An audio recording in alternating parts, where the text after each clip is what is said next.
All right. Welcome to Question Everything, the show where we ask the questions that help you to connect the dots, bridge the gaps, and inspire you to reach your highest potential. Today, I am excited to have Dr. Olivia West as a guest. She is an international psychologist, U.S. Navy veteran, a licensed professional counselor, a coach, trauma, diversity, and inclusion consultant, and a human, social, and civil rights advocate and activist. She encourages people to step away from the traditional westernized views of psychology, taking a worldview, holistic approach, incorporating each client's unique culture and subculture to determine not only the psychological impact of trauma, but also individualized treatment solutions to meet the distinctive needs of each client. Wow. Dr. O, how are Hey you y'all, doing hey, today? I'm doing good. Thank you so much for having me. Thank you for that wonderful introduction. I'm like brushing my shoulders off over here, like, who that? Oh yeah, that's me. Oh, I know it could feel really good to Yes, you write it or you created it, but to hear someone else say it or read it, it's like, oh wait, oh okay, all right. well, it's so good to have you on today. I know the last time we spoke was at the Power Networking Conference in North Carolina, Absolutely, yes. and you were in the VIP room with Dr. George Fraser, and that was an incredible experience. That could have went till 3 in the morning. There was so much goodness there, We but were talking like forever. I mean, but it was an amazing, really amazing experience. it really was. And he whispers so low, so you lean in closely and hear every word he's saying. And like I listened with a dying ear. I was like, what? And you hang on, and he is such an amazing and personable, person. Not everybody will invite you to not just a VIP meeting with them, but to their suite Mm, in their personal space to have an intimate conversation with you. And if by chance they do that, they're definitely most times not giving you their personal or direct contact information and keeping it transparent and 100 and really being about what they say they're about. absolutely. So, I find that to be rare. And so it was a very unique and amazing experience. I was happy to be in the room with so many wonderful people, but also sit at the feet of a wonderful Black man who has done so much in our community. And, I have tremendous respect for our elders. And so it was really like sitting at your grandfather's or your uncle's feet, you know, Absolutely. and just listening and learning. Absolutely. It felt like the grandfather I never got to sit at the feet of. It was incredible. So thank you so much for sharing your experience with that, and to see them passing down to Delano Johnson. That was incredible too.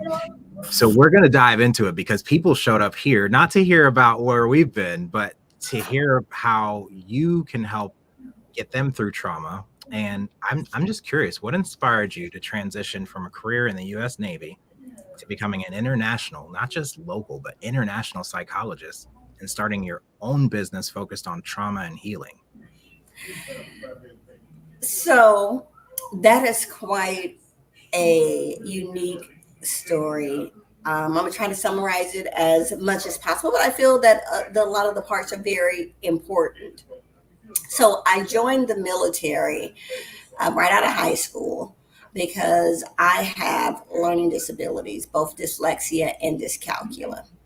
Hmm. And I never felt smart enough for college.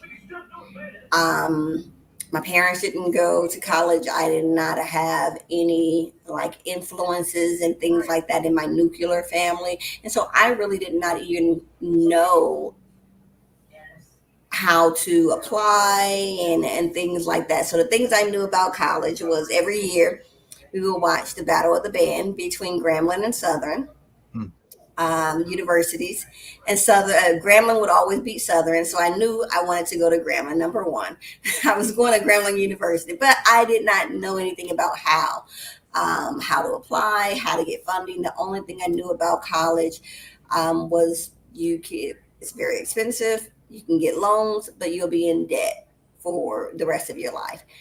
And of course, that is something that I was trying to, alleviate, the financial situation and things of that nature of my family and of my history, not get into more debt. And so I knew you can get scholarships, but how do you get scholarships? Where do you go to apply? So I was working at McDonald's my senior year. I think I started my sophomore year and worked there sophomore through senior year. And they offered a scholarship. I think it was like $1,000 scholarship. Hmm. And me at the time thought that would have been enough to get me through 4 years of college. If I can just get this scholarship. Now, mind you, as I said, I had both dyslexia and dyscalculia, and part of getting a scholarship is writing an essay. And without having the support and different things of that nature, of course, I did not get the $1,000 scholarship that was supposed to be my way out through the 4 years of college. So I had told myself that if I don't get into college, which I already knew and believed I wasn't smart enough to anyway, so I was already, self-defeating in that manner. I said that I was going to go to the military. Outside of the cafeteria every year throughout high school was two recruiters, a Navy recruiter and an Army recruiter. Now, I went to high school in Seattle, Washington. And if you know anything about Seattle, there is a large Black community, but it is also predominantly white. And so these two recruiters, they were Black males. And so that was a rarity in its own. And they were attractive Black males. And, me, 17 years old, having a crush on these two Black male recruiters, and they're fighting each day. They're going back and forth. Oh, no, you should join the Army. No, you should join the Navy. Oh, the Army buries their poop. And oh, the Navy does this. And you don't want to do that. And so when I decided to go to the military, I decided to go into the Navy. And everybody always asks, why did I decide on the Navy? And I'll say, because the recruiter was much more attractive than the Army recruiter. And if this is what I get to look forward to,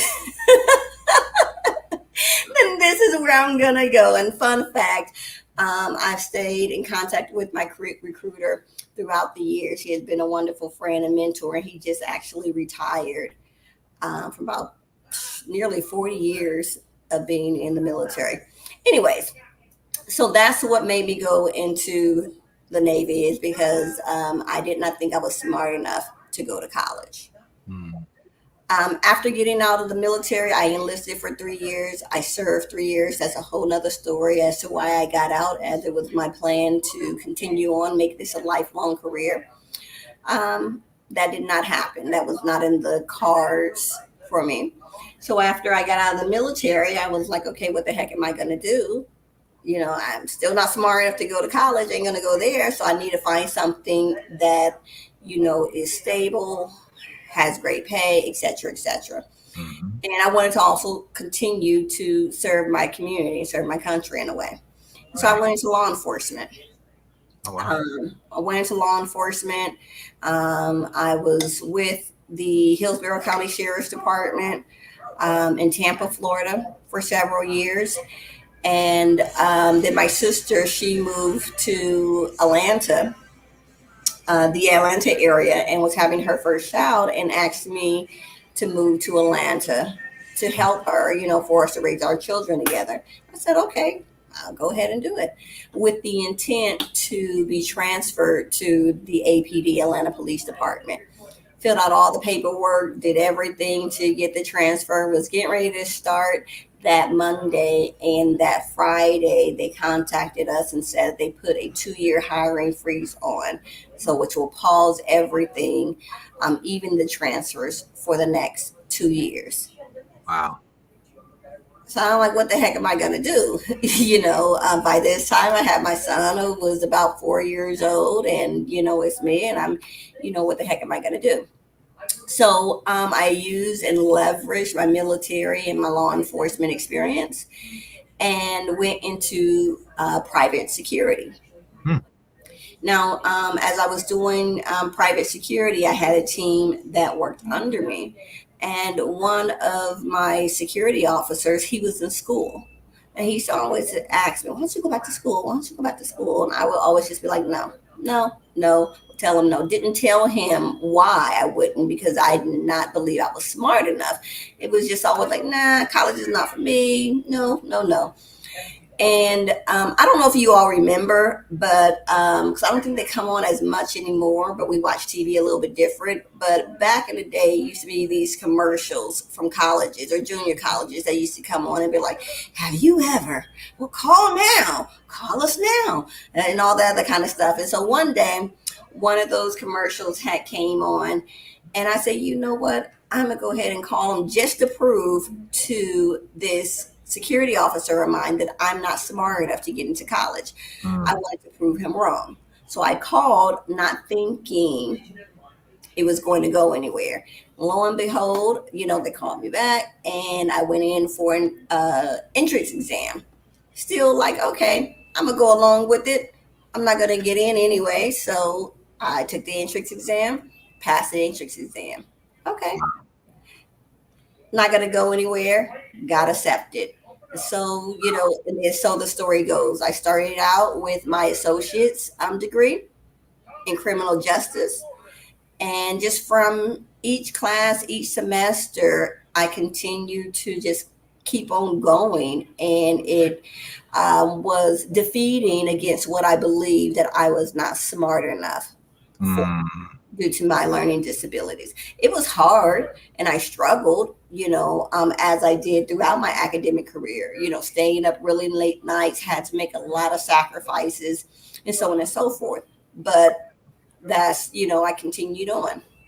And so while in my criminal justice degree program, as one of the prerequisites, I had to take a psychology course.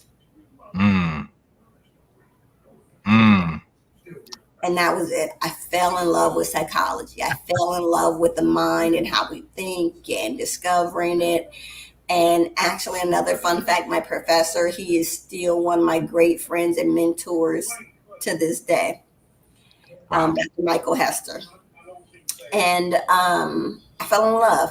And so I thought that obviously I would combine all the work that I had did so far and in my career with criminal justice and psychology and become a forensic psychologist. I mean, come on. That,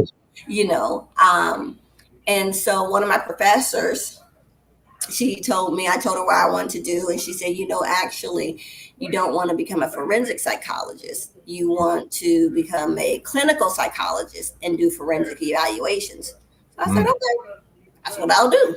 So I continued on and, got my bachelor's degree in psychology, continued on, and then got accepted into a clinical psychology program. Wow. And about halfway, in my clinical psychology degree program, I chose the school that I went to for a multitude of reasons. Number one, as I mentioned,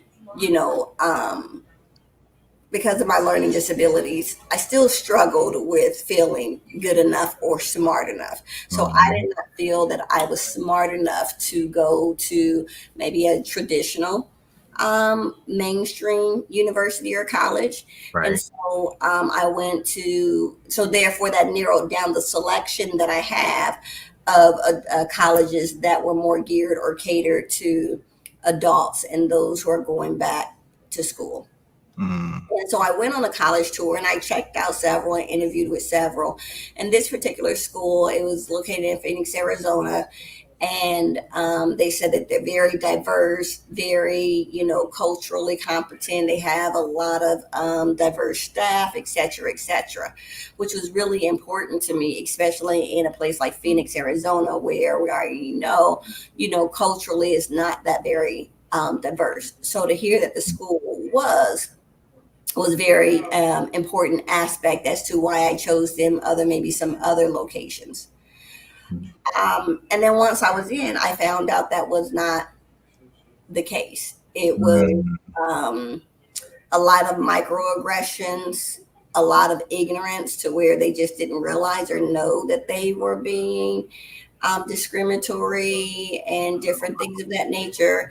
I created programs like a Black Student Union and things like that to help a lot of the students of color who was like, this is not it. Their idea of diversity was, yeah, the professor's white, but they're white lesbian, or they're gay and white, or they're white, but they have a physical disability. Mm. Or they're white, but they're South African. They're not American. So they, so Yeah. those are all different aspects and levels of diversity.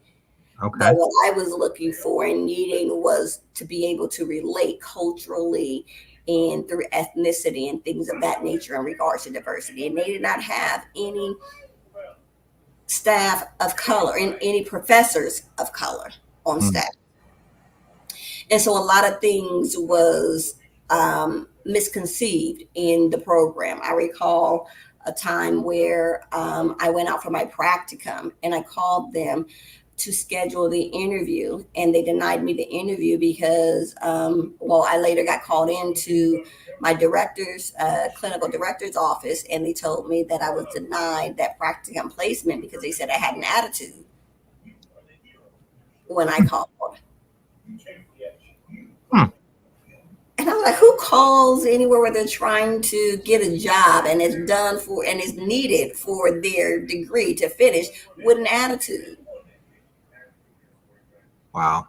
So it was a lot of little things like that, different microaggressions and different things that weren't culturally sensitive that the school did not support in or understand in those aspects. In addition, the context of the text that they were teaching us in our cultural diversity and cultural competency courses was ridiculous to say the least. It Mm. went along with all of the negative stereotypes across various different races. And I was like, I cannot believe this is what is being taught Wow. to me and to us. And so that really just did not align with me as a woman of color, but also on the clients that I wanted to serve and the population I knew I was going to be serving here in the future. It was very whitewashed, westernized, and very cookie cutter, and we all just had to go along with it. And so I began to do some soul searching, and in that, just looking around at different programs and so on and so forth. And I found out about the International Psychology program and Ooh. how they took more of a worldview approach versus a traditional westernized approach. Instead of having a cookie cutter approach to psychology where everyone has to fit into this round peg. If you're a square peg, you have to fit into this round circle, and not everybody fits into that. And if you don't fit into that, then you are considered less than, having psychosis, a mental illness. You got some type of diagnosis if you do not fit into this round peg. Well, Right. what is a round peg? Who created the round peg? Ooh. Traditional psychology is built on westernized, white, heterosexual, cis males. Wow. If you're not a heterosexual, cis, white male, the DSM, it does not, really fit in that, it takes the therapist or the psychologist to say, okay, this is the information, this is the research. Now, how do I look at everything else outside of what's black and white and come together for, a treatment or for a diagnosis? And many was not doing that. We're taught to look at the black and white. What does the DSM say? What does DSMTR say? They have these symptoms, they meet these symptoms. Well, then this is a diagnosis. I was having this conversation with one of my clinicians the other day, and we were talking about, if you don't consider a cultural context, for example, if your therapist or whomever just say, do you hear voices?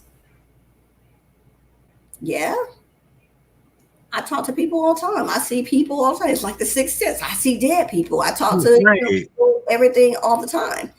Well, in that, if you hear voices, if you talk back to them, if so on and so forth, that is, hallucinations, visual, auditory hallucinations. If we look at it in the black and white.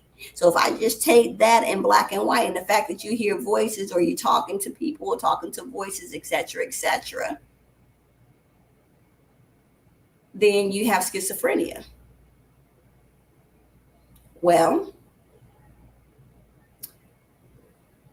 a lot of, let's say, black people, not just people in color in general, but a lot of black people were raised in the church. Mm-hmm. We talk to God.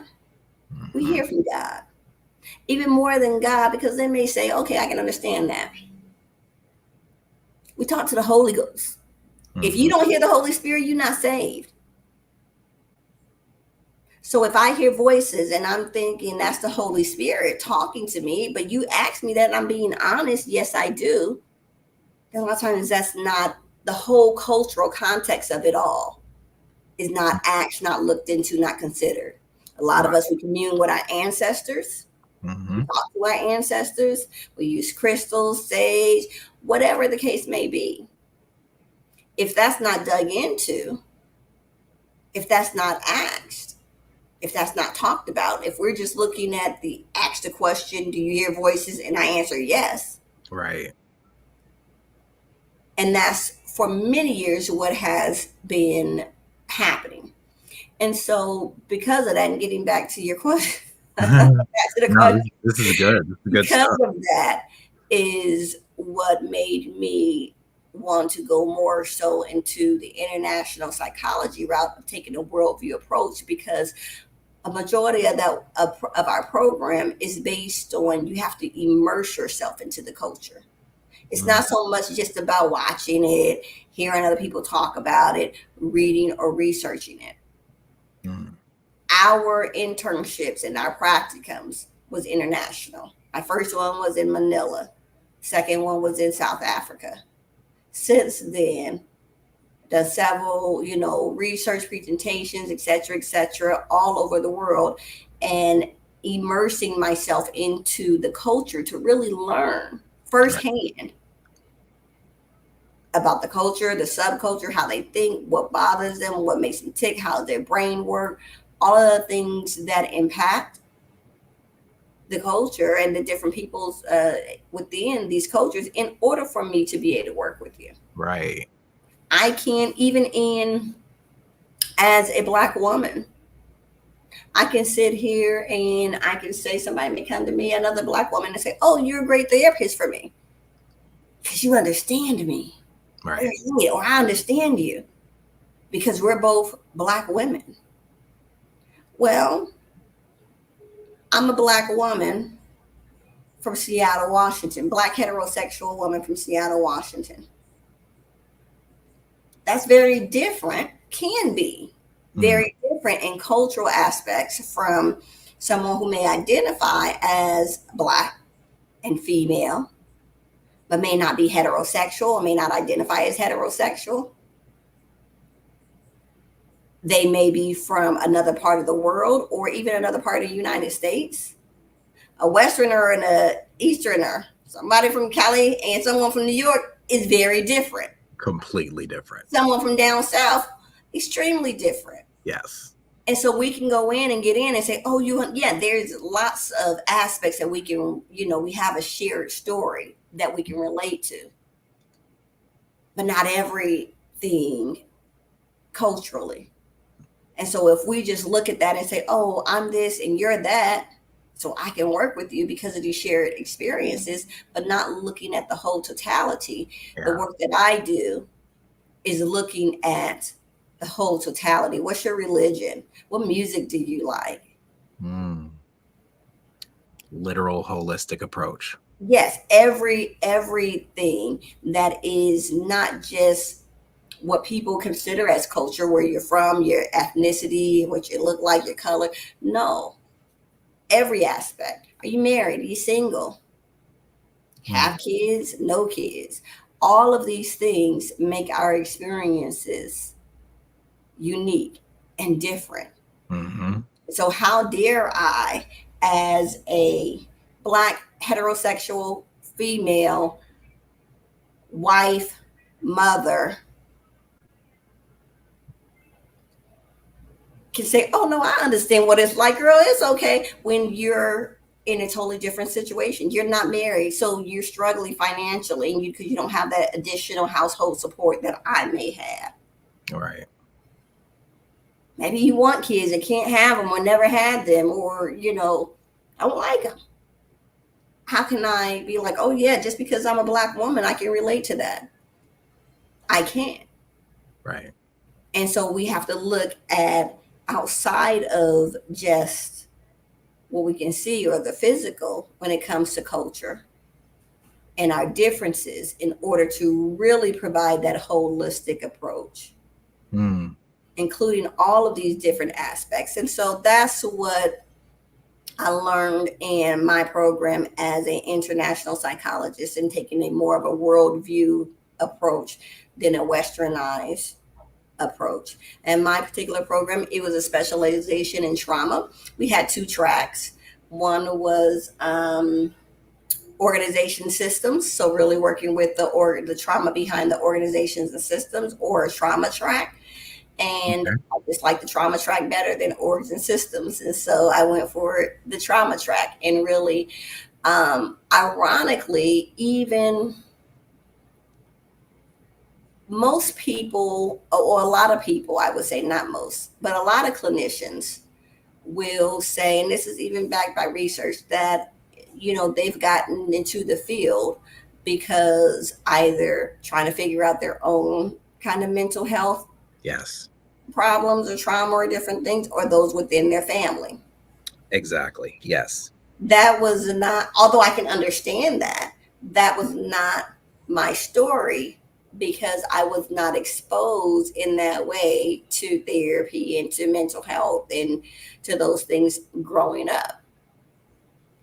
And so I did not realize even that I experienced trauma or had trauma. Oh, wow. Until I was in the middle of my psychology, clinical psychology master's degree program. And so that's not the story that I have in regards to, well, why'd you join this field, or why'd you specialize in trauma? Because of, the trauma in your life, the trauma in your family, the trauma in the community. You wanted to help, you wanted to heal, because we all struggle with trauma. No, that was not, necessarily my story in the beginning, because I did not learn until after I was already in the field. And my own stuff started to come up, and I had to work through some of that. That's incredible. So what I hear is that there is a cookie cutter approach over here on the west side of the world, and that it shouldn't be a either or fitting square pegs in round holes. It needs to be a yes and, a both and. It's a considering every aspect. And I can relate to that, not really understanding the depth of the trauma, and then learning and finding out, oh, there's a name for that. Oh, that's not normal. Oh, people don't act like this. Okay. So there are a lot of misconceptions about trauma and the impact. right? And especially in the Black community, we don't talk about our feelings. Children are to be seen, not heard. Only speak when spoken to. Quit that crying, or I'm gonna give you something to cry about, right? And so we just normalize that if I feel this way, then Mm-hmm. it's my fault, or I should straighten up, or I should know. That was the thing I heard in my household the most is you should have known. Yeah, you should have known better. Like, From how who? How was I supposed to know better? right. Oh, because you're 11 years old. It's Right. common sense. It's about time you know now. And I think a big part of that is we don't think back to where we were when we were that age. Now that I'm a parent and I have children that are grown, like I never thought about where I was at that age when I was disciplining them. I just went with whatever You were I whatever I was told or whatever I remember.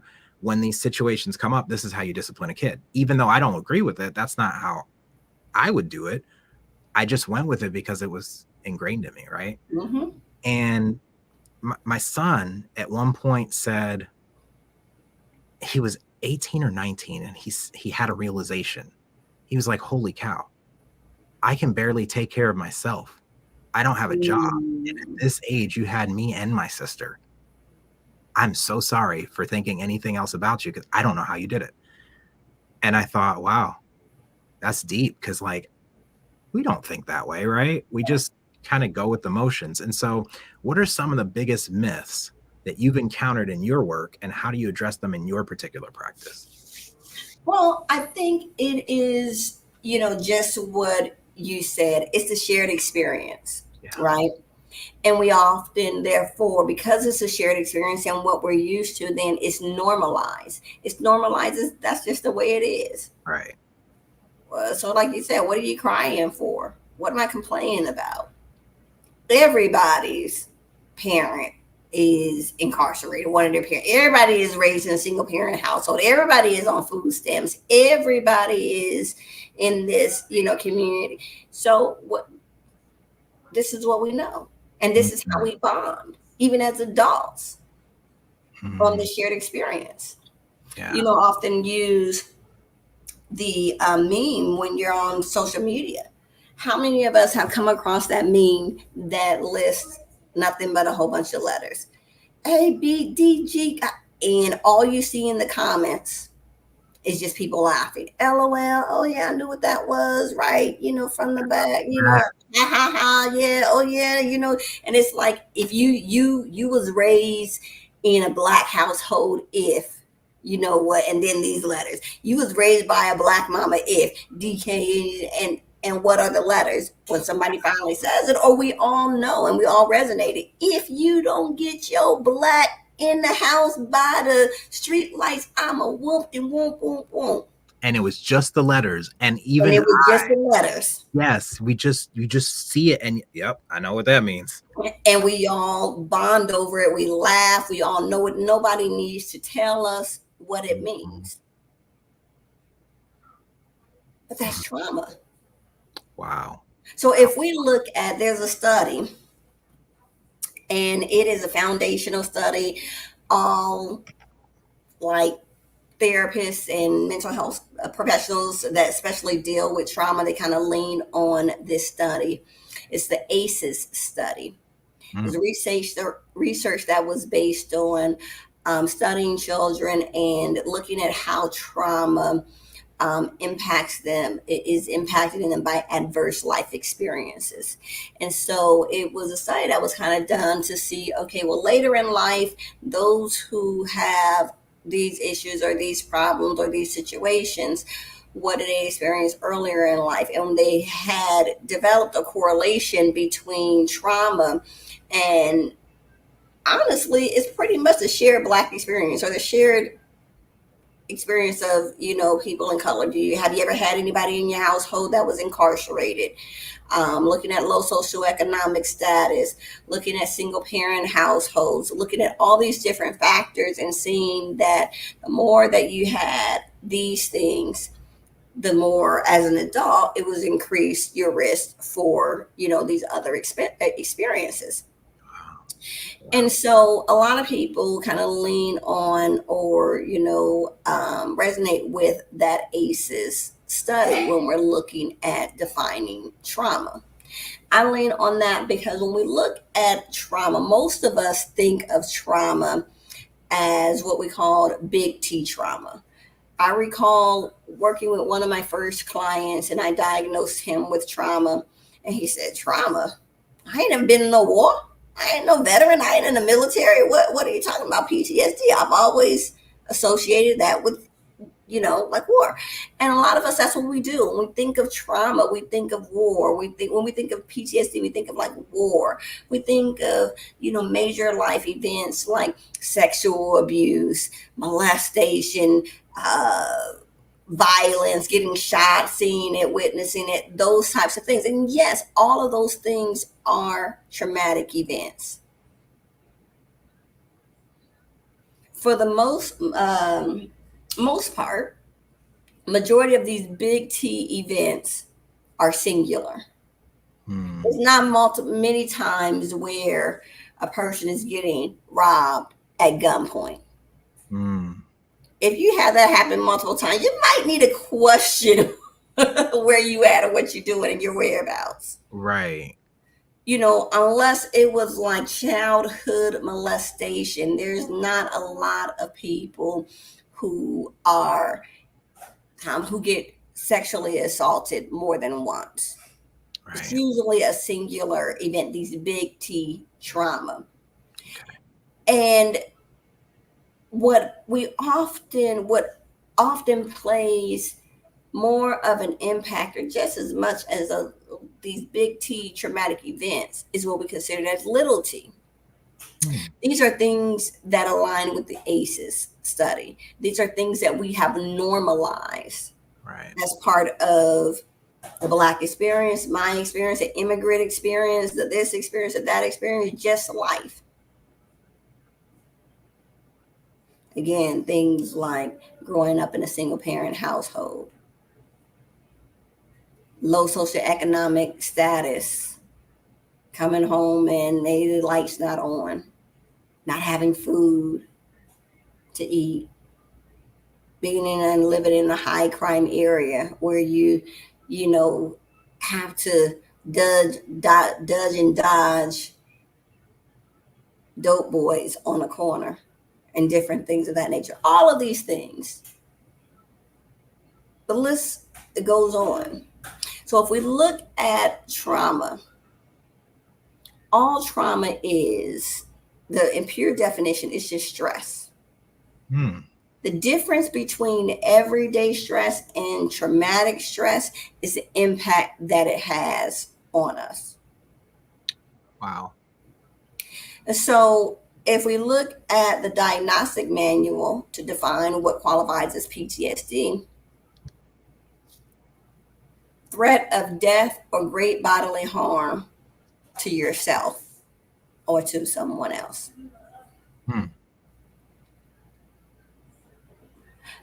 A story I like to use is, and Gregory, I don't know how old you are, but I might say we're around the same, maybe in the same age group. You might be old enough to remember Saturday morning cartoons. I do. Okay. So imagine you were what? 4 or 5, maybe 6 at the most. Yeah. Saturday morning, your parents are asleep. You want to watch some Saturday morning cartoons before they get up.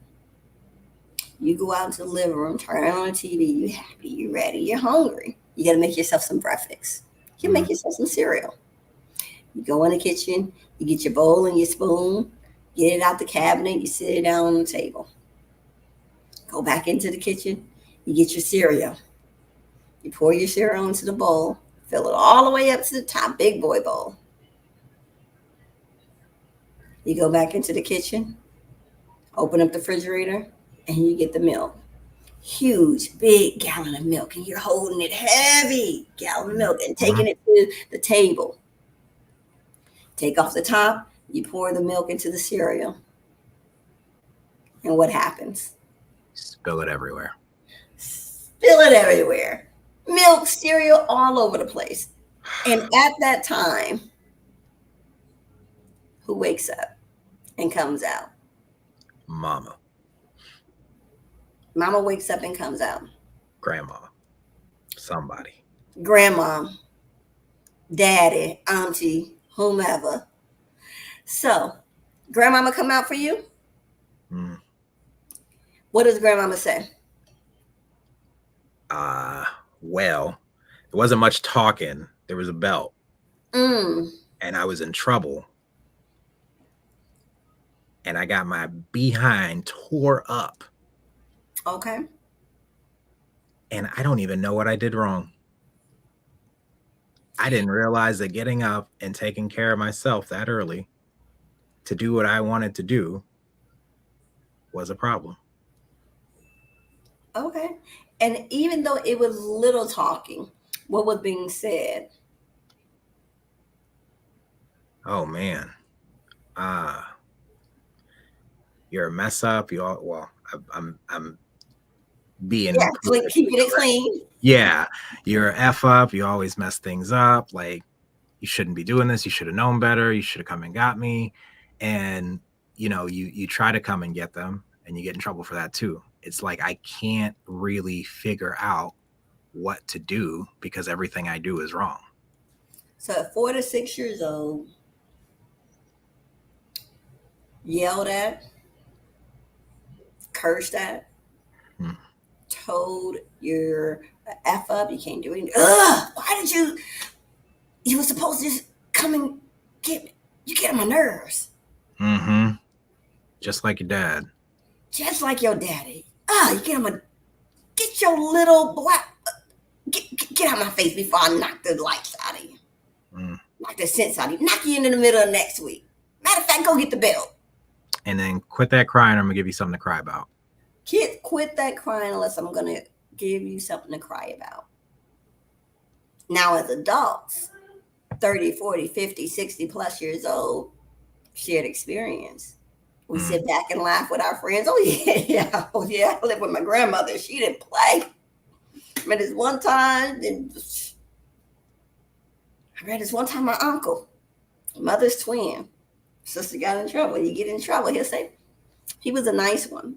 See, my mother will be the disciplinary. Nice uncle. Oh, that happened at school? Okay. Why don't you go wash yourself up? Your hands look, a little bit dirty. It's okay. I know. Don't dry your hands. Come on back out here to uncle. And get smacked with a switch on wet hands and the welts or with a belt. 4, 5, 6 years old, although now as adults, it's shared experiences. We're talking about it. We can laugh back at them. We may even did this with our own kids. So we can normalize it, but that's not where we're stuck at. See, when we look at, well, why do I feel like I'm a failure and can't have success? Come on. Or relationships or this or that. Why do I feel like I'm a fuck up? Or excuse me. No, you're good. Okay, I don't want to take away your monetization. I don't want to feel, I'm an F up. Why do I feel this way or that way? I want to be married. I can't, be married. I can't, I can't find anybody who loves me, or this always happens in this relationship, or this happened in my job, or whatever. All these things is happening in life as adults.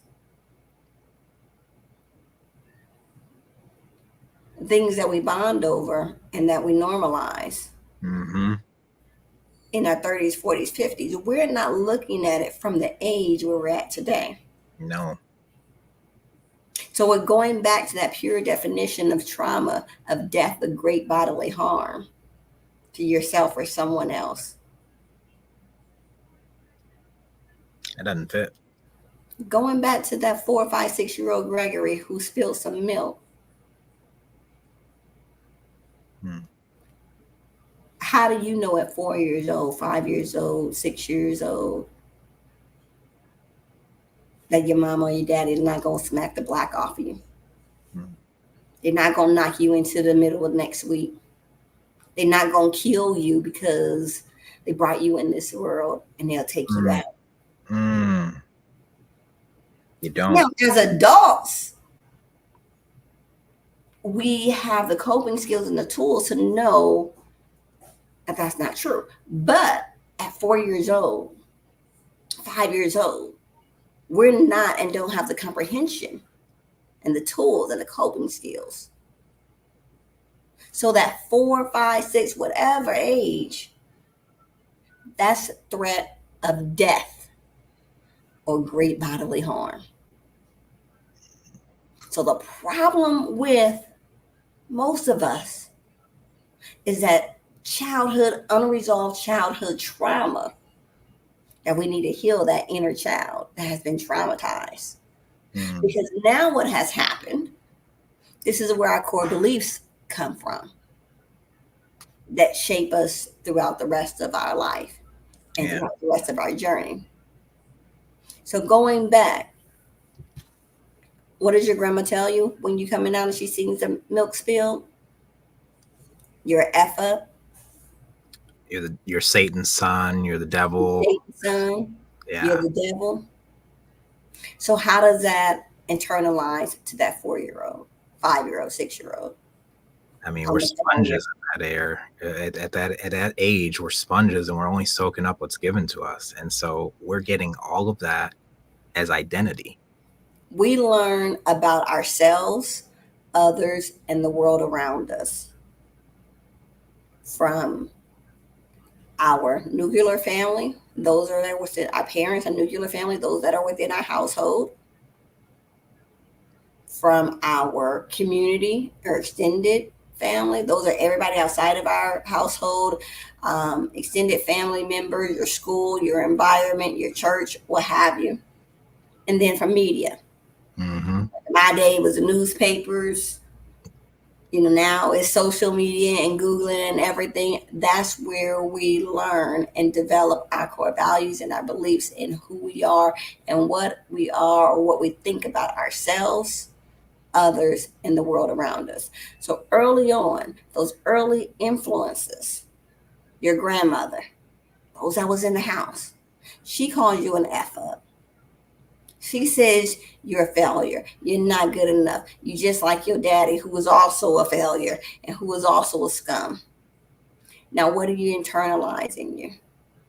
That's you talked about why we can't reach success. If that's all we internalize, whether we want to believe it or not, whether we realize we're thinking it or not, that's in our deepest, foundational. Yes, foundational core beliefs are: I'm unlovable, I'm unlikable, I'm a failure, I'm not good enough, I'm an F up, I can't do anything right. Now, what happens through that, what solidifies it, is that is then now this is the foundation and the core of our beliefs, because these are our parents who's telling us this. They're the ones that's supposed to love us. No, if nobody else does, they're the ones that brought us in the world. So if they say it, then it must be true. So now I go to school and I'm in kindergarten and I'm writing my letters and I'm proud of myself. And the teacher, no harm intended, tells me I wrote my B backwards, my lowercase b backwards. It's actually a D, not a B. And then all of those. Now here comes the devil raising his ugly head again. Says, see, I told you wasn't good enough. Told you was a failure. First grade, second grade, times we're making best friends and friends. What happens? What's the thing that kills us the most at that age? I'm not your friend anymore. Nobody likes me. I'm unlikable. I'm unlovable. Something's wrong with me. Continuing to perpetuate that. Bullying. continues to perpetuate that. Now I'm in middle school and in high school, and still, now I'm starting to like the opposite sex or whomever, and that first denial, the bullies, the mean girls, the mean guys picking on me, whatever, continuing to perpetuate what I already believe about myself at its core. And just reinforcing it. And if we don't get a hold of it at some point, if we don't even realize that's what's going on, that can go into the work world, your career, right? Well, most of us do. And most of us don't get a hold of it because we don't know. Because we then just know, we don't know. We can understand what we're dealing with right now in the present, but don't tie it in to the fact that it's unresolved trauma and it started in my childhood. So I can look at it and say, okay, you know what? I want to be, I want to start my own business. I want to be a coach. And then wondering, well, why can't I get clients? Why can't I get myself started? Why this or why that? It's because underlying at my core, whether I'm saying it or not, at my core, I believe I'm not good enough. At my core, I believe I'm a failure. At my core, I believe, why would people want to do business with me? Because they don't like me. I'm unlikable. I'm unlovable. Wow. When we talk about I'm stuck, as a coach, now I know we talk a lot about it as a therapist. As a coach, this is the work that I do with people, because a lot of times it's a matter of, I've been in therapy, I've worked on the past stuff, but I'm still stuck and don't know why. Well, there may be more things that need to be taken out. Things that we didn't even tie in from our childhood, from this or from that we've normalized. And because we've normalized it all these years, we're not working on it because it's not a problem. We don't know it's a problem until it's a problem. Right. So we're stuck with not knowing what the problem is or why I can't get to X, Y, and Z level, because we're not tying into it and understanding that, no, it's trauma. We're still over here with thinking, I ain't been to war. Big T. Wow. I ain't did this. I ain't that. That ain't never happened to me.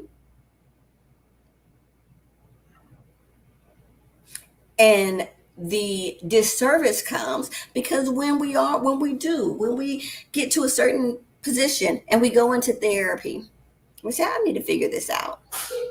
But we get someone who don't understand that little T trauma. And they work with us on all these other things. And maybe we feel like we're good and we're working, but that connection is not there. Still something missing. Yeah. Wow. That's because they were trying to fit this round peg into this square box. And it's a little bit more complex than that. Wow. And so, to answer your question and bring it back full circle, that's what most of us is missing, is that little T. We normalize the little T. And because we normalize it, it's not a problem. It's not trauma. It's just the way it is. It's just life. We've all experienced it. We've all, there was a couple of years ago where self-publishing became really big. And everybody was coming out with the book. Everybody had a story to tell. But in the Black community, which is where I see most of the self-published books coming out in this era, for the ones that came across my desk, my attention, they were all the same. Was it magnificent stories that could probably help somebody? Absolutely. But they were all the same. Unfortunately, stories of sexual abuse, molestation, single parent households, drug abuse, etc., etc. So it was like, okay, well, What makes your story unique? What makes your story different? Enough for you to write a book about it. I just read 10 books about the same shared experience, the same story. Everybody has been molested. Everybody is. If you, it's kind of like a joke that goes around. If you a black woman and ain't being raped by 25, then what's wrong with you?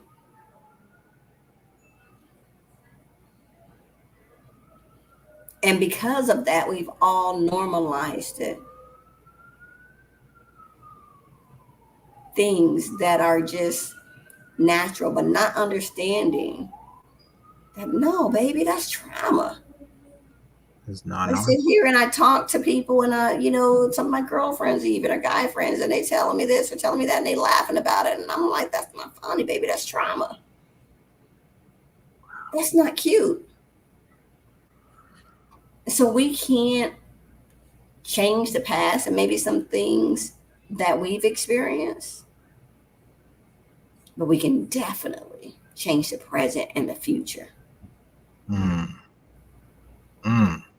Wow. What is drapetomania? What is what? Drapetomania. I do not know. Huh. She's about to drop the bomb. Okay. We have to understand the foundations and the history of mental health and psychology. It's never been for us. Drapetomania is a psychological diagnosis. Official. It's not official anymore, but it was official diagnosis. Guess for whom? In what time? I want to say the 60s. A little bit further. 20s. A little bit further. 1800s? Slaves. Runaway slaves.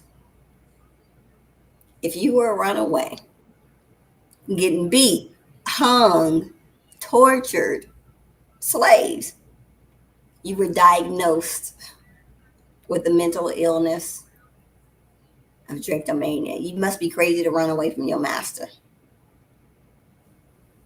Don't believe me? Look it up.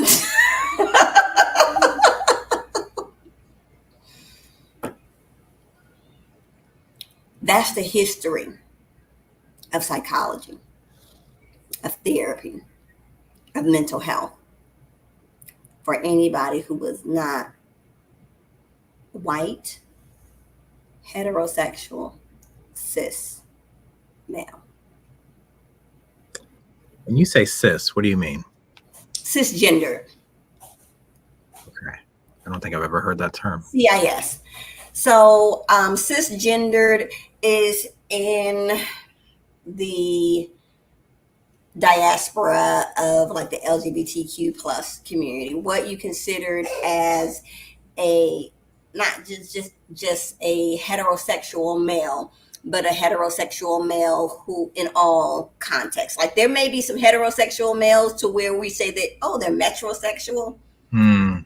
Or they're a little bit flamboyant, but they're still heterosexual. No, the misogynistic of a heterosexual male, the thoughts, the theory, the beliefs. So like an alpha male. Yes. Okay. Mm-hmm. So thank you for diving that deep and going there. I love that we go there here. And we've talked about what the trauma is, the little known pieces, not only of the big T, but of the little t that we ignore and normalize and joke about. Can you share some unconventional strategies or techniques that you found particularly effective in your global work with trauma? Because I think getting over this is going to be the value in this show today. So, individually, outside of therapy, what the everyday person can do or start with. is be kind to yourself. Mm. We oftentimes have grace and mercy and forgiveness for others. Do you know how hard we are on ourselves? We are the biggest failures, the worst, I can't do, blah, blah, blah, whatever. We are our hardest critics. Be kind to yourself. Give yourself some grace and mercy. Sometimes, in the words of Mary J. Blige, as I tell my clients, you got to be your own best friend. Mm. You treat your best friend the way you treat yourself. Would you tell your best friend the things that you're telling yourself?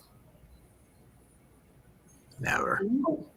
Why? Because you love them, you care about them, you don't want to tear them down when they're already beaten down. You have understanding and compassion, but we lack that for ourselves. So that's the first place I would start. And that is free, no cost. You ain't got to invest a dime. What I incorporate a lot of in my therapeutic sessions is music. Music is so healing and it transcends cultures and boundaries. So in my global work, a lot of it is incorporating music, whether it's through connecting, like I just did, a song like Mary J. Blige, or, I have a client who is diagnosed, I diagnosed her with dissociative identity disorder, Mm. which is more well known as the old or term multiple personality disorder. Mm-hmm. And she was saying sometimes that her different parts would be fighting against each other, and it felt like she just had a trauma brain. Mm. It's trauma time. And for me, just hearing trauma time, that triggered hammer time. So we in session, and I'm like, okay, every time that comes up, trauma time. Oh. And I go and we dance in the crowd in the room, and we're doing a hammer dance, and we're like, that's a trauma dance. So using music to connect. If you've ever been in a place where you've been through a breakup and you play all your sad songs and your heartbreak songs and it makes you feel better. I say my husband knows when he walks in the door if I'm cleaning and playing a particular playlist. Oh, she playing that FM playlist. I must have did something wrong. And so music. Yes. I love incorporating, music and the everyday things that we're already connected with: arts, dance, spoken word, creativity. These are things that we do in our everyday life Mm. that we can find self care in, and grace and patience and mercy and relief. Journaling, writing is actually a therapy technique that is based on, it's called free association. That's just you freely saying whatever comes up. This is us all the time. We talk, we write music, we write poetry about whatever comes up for us in that moment.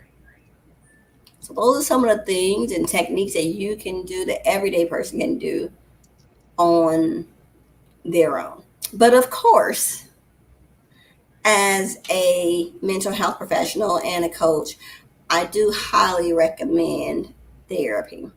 Mm. If that is something that is within your means, and I highly encourage, because there has been a lot more resources, whether it's through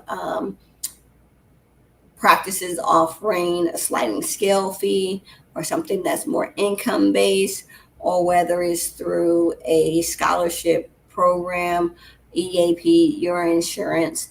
A lot of things is changing to make it more affordable. Now, Yeah. unfortunately, It's also, you see a lot of these different things and make mental health accessible, and you don't see them as much in rural areas. You see them in larger cities. You know, Mm, and here I'm located in the Atlanta area, in the metro Atlanta area. There is a large amount of Black therapists and therapists of color, and offering all different types of therapy. And I recognize if I go down an hour and a half, 2 hours to Augusta or to Macon or to some other part of Georgia, Waycross or another state or city, that is not as convenient and accessible, and having these a variety of different resources. But those who can, I highly encourage getting into therapy. Some of the therapy techniques that I use and that research has shown and found to be more effective with treating trauma, and maybe less traditional, more unconventional, are things like brain and body work. So we have EMDR, which I'm certified in. Yes. that, oh my gosh, I tell people about this all the time. EMDR changed my life. It felt like there was a desktop that had all these cluttered files of trauma.png and, you know, childhood whatever. There was just files everywhere, and someone could try and ask me a question innocently, or give me some kind of feedback, and it's like they clicked the wrong file, and now this whole thing is playing out, and they're like, wait, the response doesn't match the situation. What's Mhm. happening? But what EMDR did for me is it took me back to whatever the root of that trauma was, whatever the root of that feeling was, and showed me the last time I was happy and what happened to cause it. Mhm. And when I got done with the treatment, it felt like someone had made folders on my desktop and put everything where it was supposed to go. And no one's ever been able to push my buttons anymore because they don't exist. And When, all the things was in the folders that it was supposed to go. So the folders was not deleted. The mm, trauma was there. It still existed. We can't take away or change our past, right. but how it affects us is totally different. Um, a couple of weeks ago, as a veteran, I had experienced some trauma and been through many of different treatments, EMDR being one of them. And it was just literally a couple of months ago where I was trying, I had to, I wanted to elicit a traumatic response for the situation that I was in. I was taking an exam, so to speak, and they needed to see the evidence of the housing and trauma from the military, X, Y, and Z impacted me. Mm, And I try to pull up the traumatic events mm, and try to resonate and get back into that feeling that was there, mm, kept me captive for so long. And I remembered and was able to pull up the traumatic events that occurred, but the feeling, the trauma that was attached to it yeah. was not there. And I sat back and I'm like, what the heck is this? For so long, because it had been a part of me. Right. I've been nearly in my mid 40s. It had been a part of my life since I was 17 years old. Wow. And so I tried to pull that up. And for the first time, I was like, this stuff really works. It's good as a therapist. I can be like, oh, yeah, this works. You try this. But when you experience it for yourself, that's a whole different revelation. Like, oh my God, this really works. And that's what it was like for me. So, doing brain and body work, EMDR, brain spotting. I'm certified in both of them, and I highly recommend both of them, because what most of us, even as, and we're a lot of times the people of color, we're behind in mental health and things of that nature. And so, with us being behind and everything like that, we're still on traditional like talk therapy. And what research has shown is that trauma is trapped in the middle part, in the amygdala of our Hmm. brain. Traditional talk therapy only gets to the frontal lobe, the frontal cortex. So if traditional talk therapy is getting here, how long does it take for the things that you're processing in the frontal cortex to get to where the trauma is trapped at in the amygdala? Hmm. That's why most people in therapy, it may make you feel good, you gave it to work through some things, but really getting to that root is going to come up again. And you'll be right back in therapy again. It's going to come up again, and you got to find yourself right back. Well, with brain and body works like EMDR, hypnotherapy, brain spotting, it attacks right where the trauma is trapped at, which makes the process of therapy go much quicker. So we're finding faster results sooner. It reduces the time where people may have been in therapy for months or years. Now, I have clients who may still be in therapy for months or years, but that's just because they want to, they like therapy, they want to stay in, they enjoy coming and talking and processing, but not because they are how they were when they came in. Hmm. And so I highly recommend you to find an EMDR therapist. You can, reach out to me myself. Go to EMDRIA, that's EMDRIA.org, I believe, and you can find a list of therapists who are certified in EMDR. Brain spotting is kind of a combination of some aspects of EMDR and some aspects of somatic therapy. And I really love brain spotting for that. Hmm. It also gets, because it is a brain and body work therapy, it also gets to the amygdala part of the brain where the trauma is trapped at. So we see a lot of healing and things like that in a faster pace than with traditional talk therapy. Um, and brain spotting, unlike, well, both EMDR can be used for other things unrelated to trauma as well, but brain spotting has been used in more aspects for, like, we use it with athletes for like performance. I use that. I do that. That is a treatment that I use a lot of times in my coaching program. So a part of the coaching package that I do, I offer either 2 sessions of brain spotting or in a session of hypnotherapy to cleanse out the trauma before we can get to the place of where you're trying to get to in your life, business, or whatever has you stuck. We have to get you unstuck before you can move forward. That part. So, absolutely. So I like brain spotting for that, and I incorporate that in my coaching offer. And then, as I mentioned, hypnotherapy.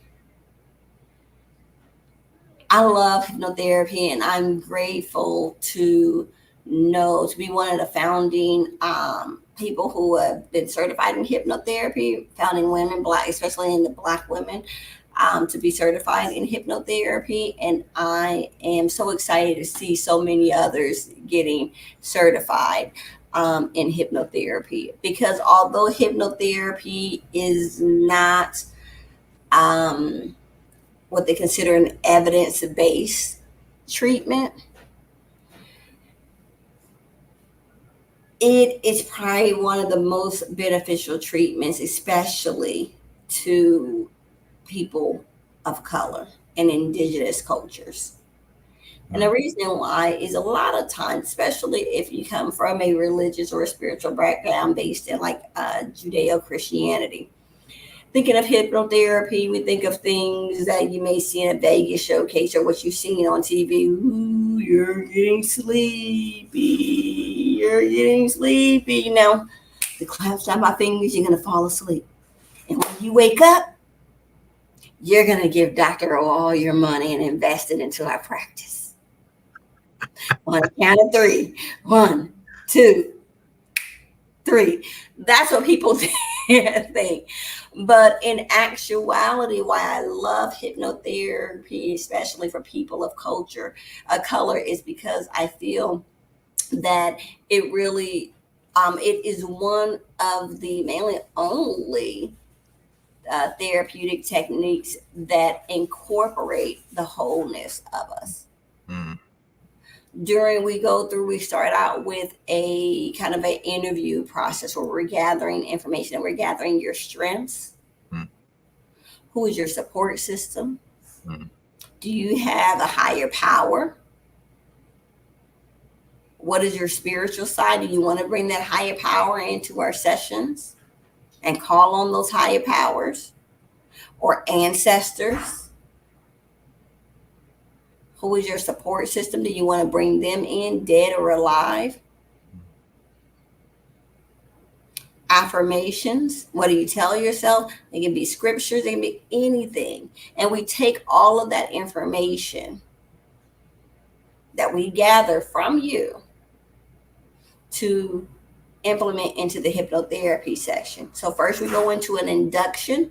Well, we're all an induction is meditation basically, is getting you calm and getting you into a calm place so that you can now receive and be in a place of your mind and your brain is open to suggestion, which is what hypnosis is. Individuals suggest. So when you see in Vegas, I suggest you bark like a dog.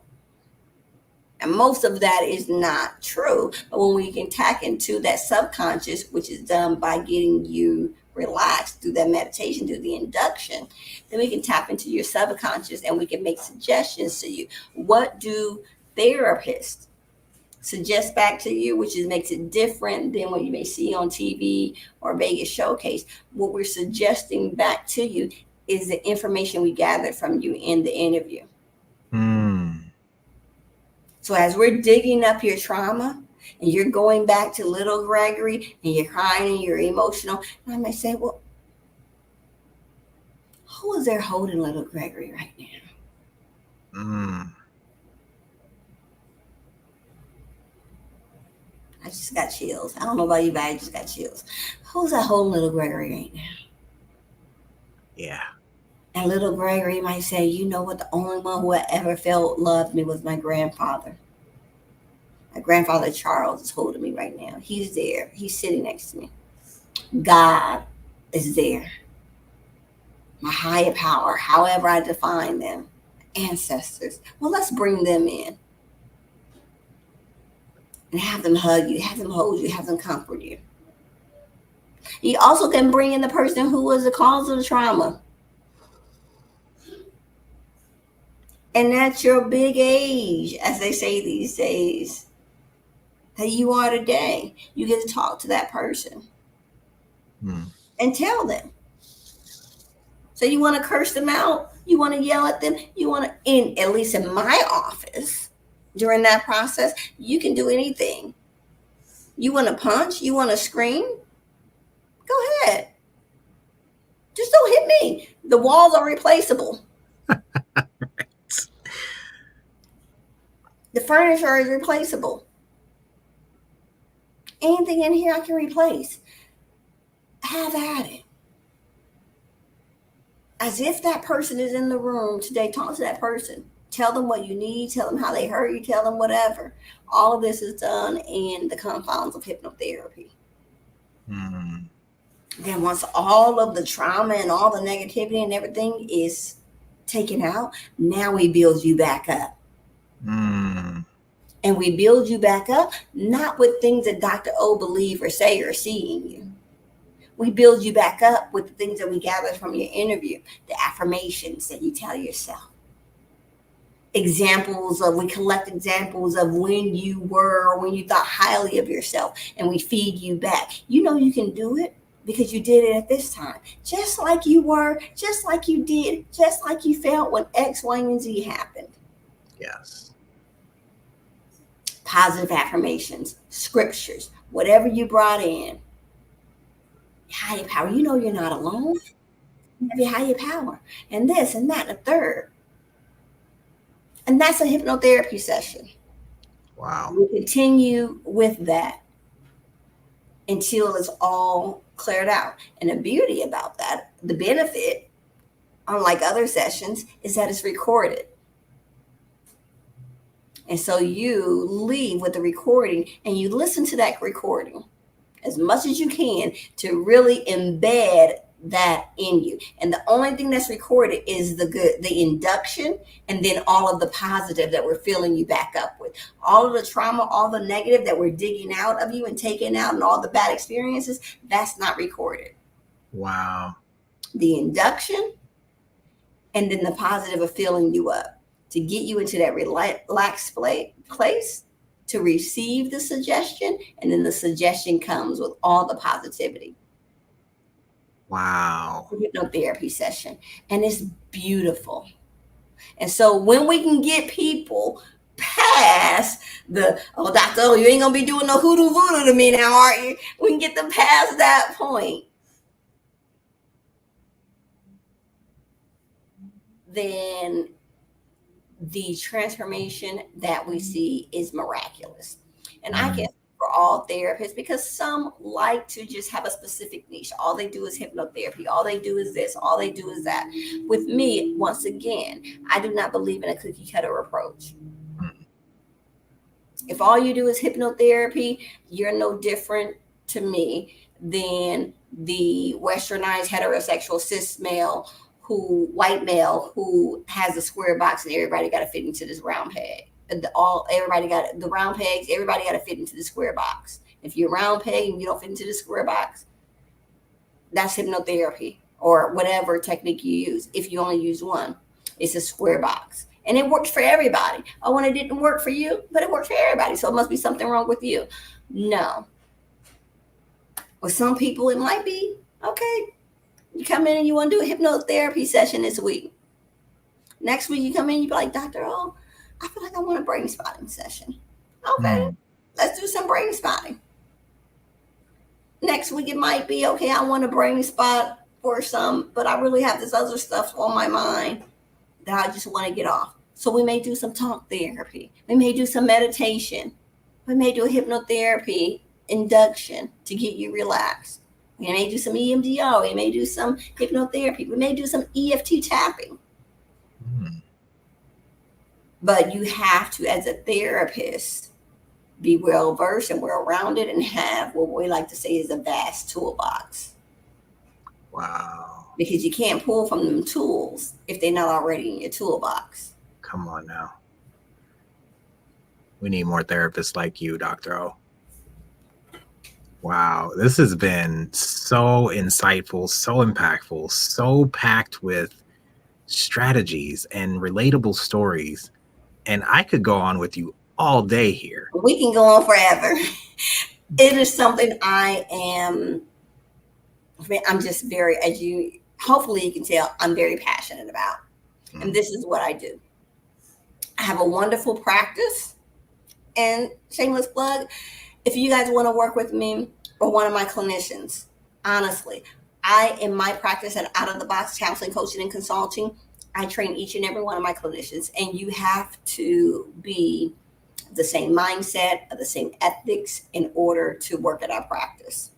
I work directly with them one-on-one to be able to train them in a holistic view, in a world view, et cetera, et cetera. I have about 24 clinicians that work under me right now. I can't work with everyone. Right. And so I'm training more people and more clinicians who already have it in them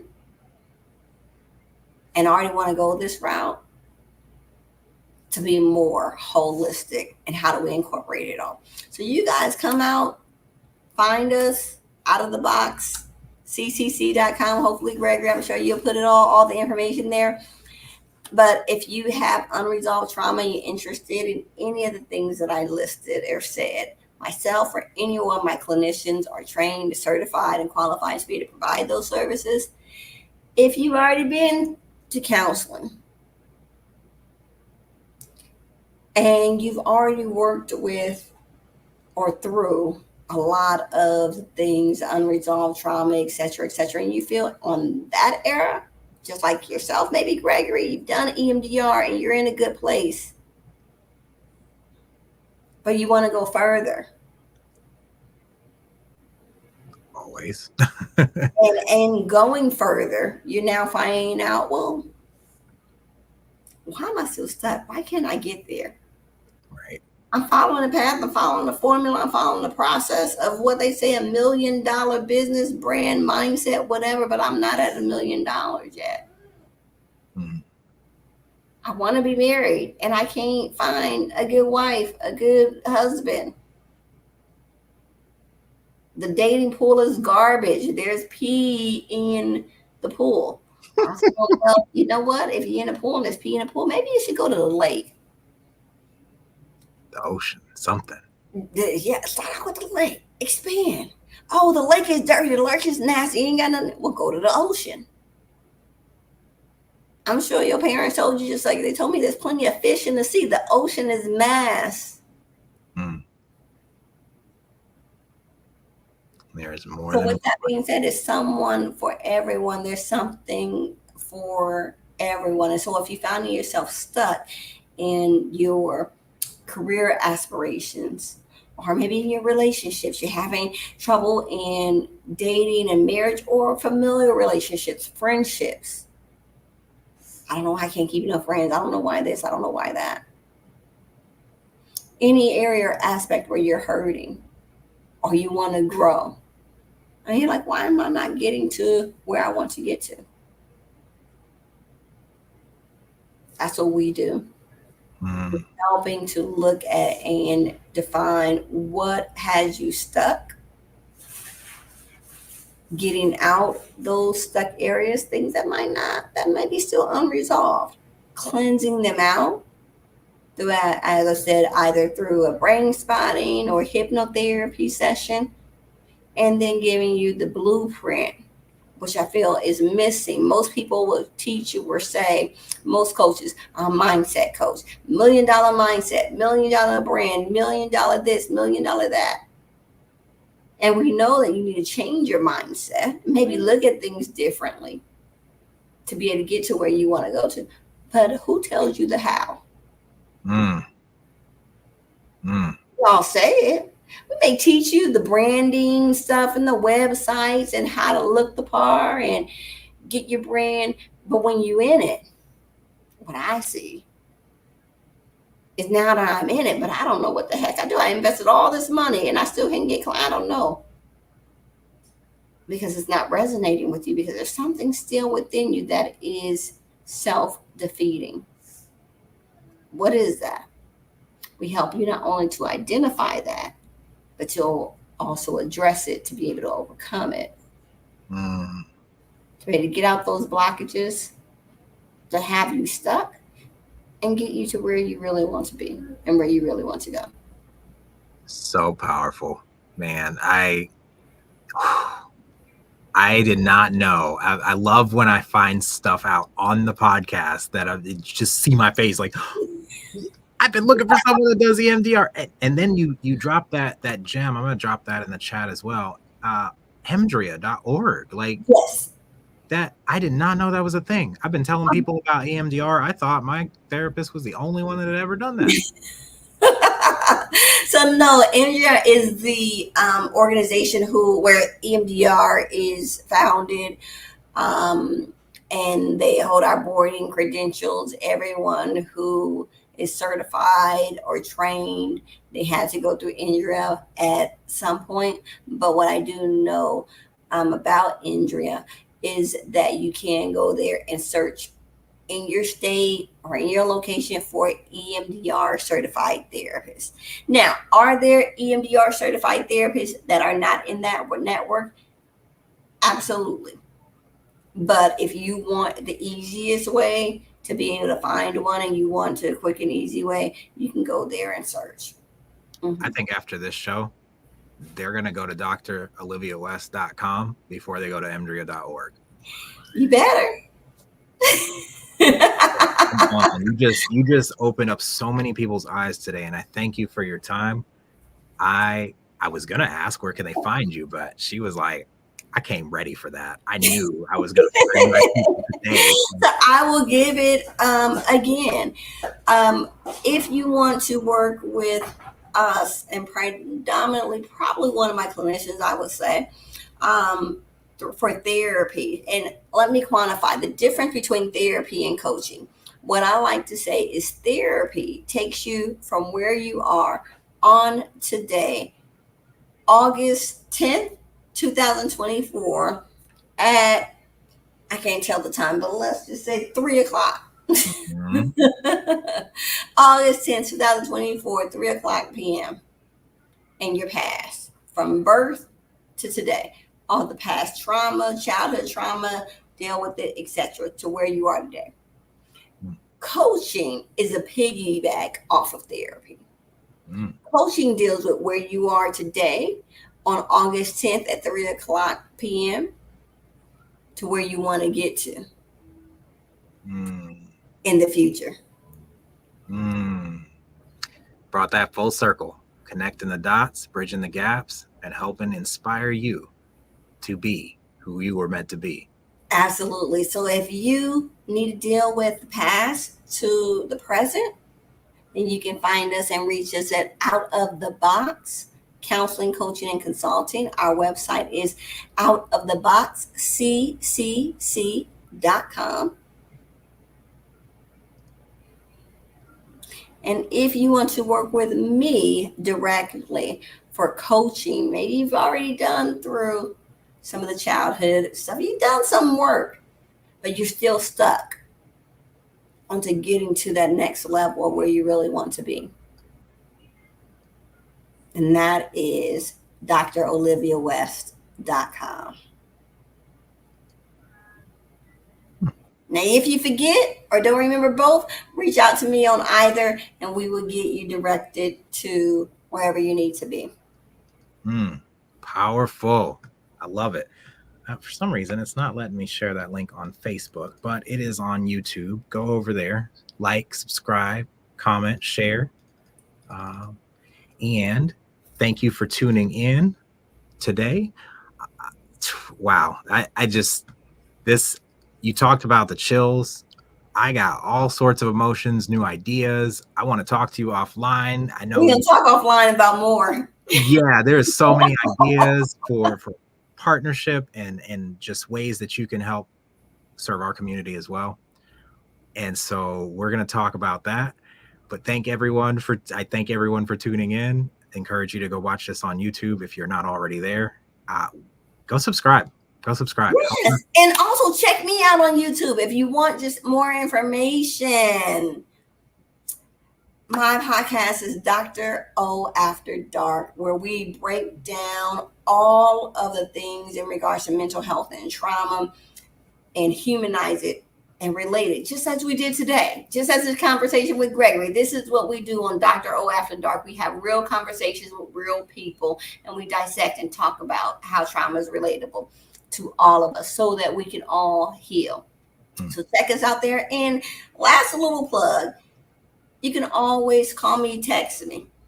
I like to be personable. My number is 678-379-3781. That text me. That's my personal direct text number. It is not a bot. If you get a response, you would get it directly from me. So 678 Dr. West, West, and the number 1. So that's 678 Dr. West 1. Or 678-379-3781. Your mouth is dropped. Speaking into existence, I got that number even before I became a doctor. That is what?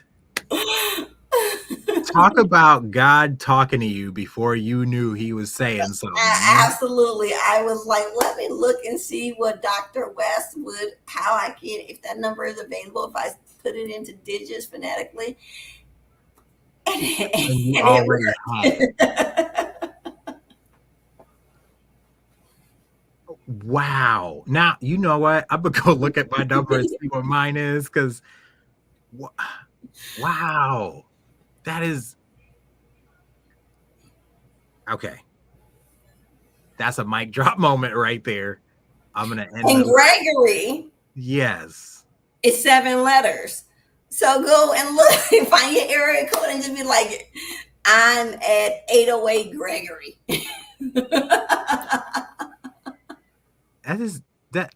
I don't know how I never thought that. You make me want to change my number now. Let me go see if my number is available. That is us, 678 DR West 1. Because I'm Wow. the number one, the only one, the one and The only. only Dr. O. Come on. Man, thank you so much for Will I coming be on. telling my age if I did raise the roof? Yeah. Raise the roof. Come on now. Another shameless plug. Y'all Oh, like come on. Keep plugging, girl. Try Try therapy. therapy. Don't try me. Y'all Mm, can get this on our website at droliviawest.com. Tell all man. your friends, don't try you, baby. I'm tired. Do not try me. You need to go to therapy. Try therapy. And on the back is a QR code. So if they really need therapy and they serious, go ahead, try therapy. Don't try me. Call Dr. West right now. Wow.